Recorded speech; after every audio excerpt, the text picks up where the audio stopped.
1 Corinthians chapter 13. Paul discusses the high status of charity.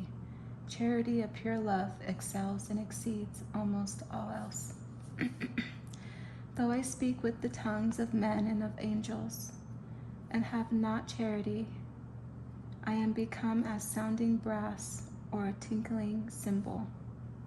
And though I have the gift of prophecy and understanding all mysteries and all knowledge, and though I have all faith so that I could remove mountains and have not charity, I am nothing. And though I bestow all my goods to feed the poor, and though I give my body to be burned, and have not charity, it profiteth me nothing. Charity suffereth long, and is kind. Charity envieth not. Charity vaunteth not itself, is not puffed up, doth not behave itself unseemly, seeketh not her own, is not easily provoked, thinketh no evil, rejoiceth not in iniquity, but rejoiceth in the truth, beareth all things, believeth all things, hopeth all things, endureth all things. Charity never faileth, but whether there be prophecies, they shall fail.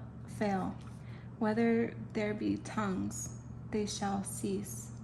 Whether there be knowledge, it shall vanish away.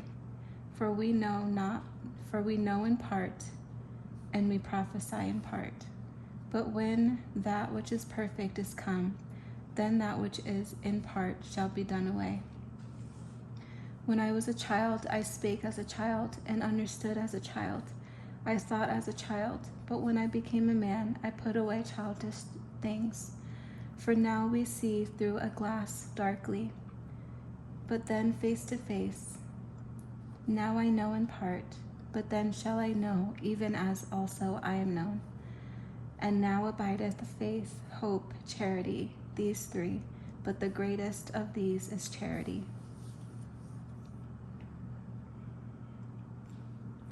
1 Corinthians chapter 14. People should desire spiritual gifts. Tongues and prophecy are compared. Prophecy is the greater gift. Paul says, you may all prophesy, covet to prophecy.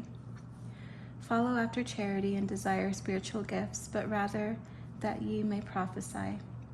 For he that speaketh in an unknown tongue speaketh not unto men, but unto God. For no man understandeth him, howbeit in the Spirit he speaketh mysteries.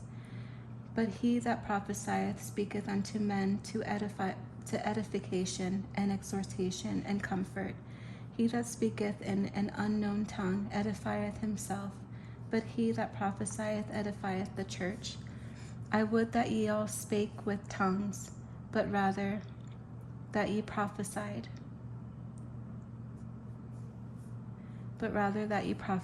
For greater is he that prophesieth than he that speaketh with tongues, except he interpret, that the church may receive edifying. Now, brethren, if I come unto you speaking with tongues, what shall I profit you, except I shall speak to you either by revelation, or by knowledge, or by prophesying, or by doctrine?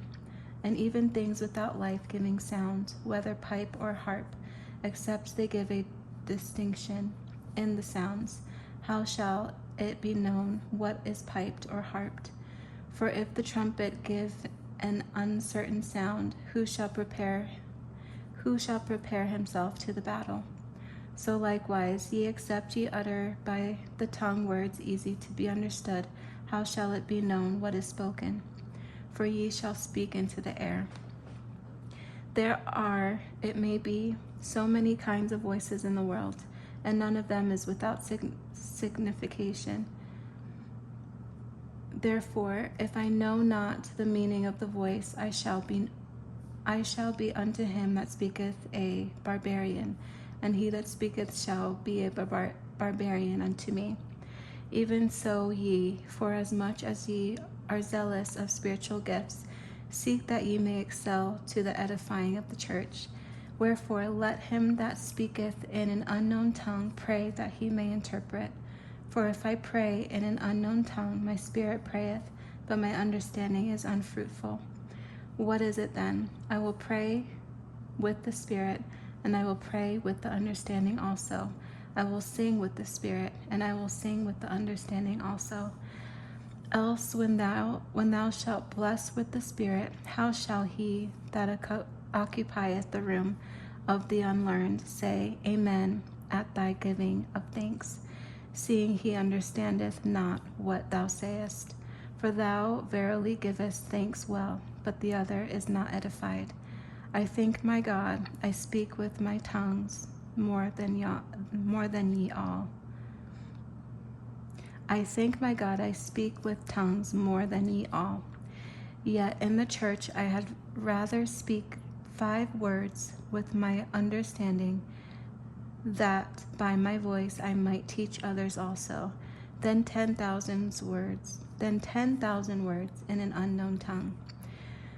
Brethren, be not children in understanding, howbeit in malice be ye children, but in understanding be men. In the law it is written, with men of other tongues and other lips will I speak unto this people, and yet for all that will they not hear me, saith the Lord. Wherefore tongues are for a sign, not to them that believe, but to them that believe not.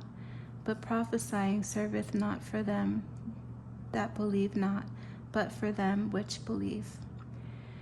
If therefore the whole church be come together into one place, and all speak with tongues, and there come in those that are unlearned or unbelievers, will they not say that ye are mad? But if all prophesy, and there come in one that believeth not, or one unlearned, he is convinced of all, he is judged of all. And thus are the secrets of his heart made manifest, and so falling down on his face he will worship God, and report that God is in you of a truth. How is it then, brethren, when ye come together, every one of you hath a psalm, hath a doctrine, hath a tongue, hath a revelation, hath an interpretation? Let all things be done unto edifying. If any man speak in an unknown tongue, let it be by 2, or at the most by 3, and that by course, and let one interpret. But if there be no interpreter, let him keep silence in the church, and let him speak to himself and to God. Let the prophet speak 2 or 3, and let the other judge. And if anything be revealed to another that sitteth by, let the first hold his peace. For ye may all prophesy one by one, that all may learn, and all may be comforted.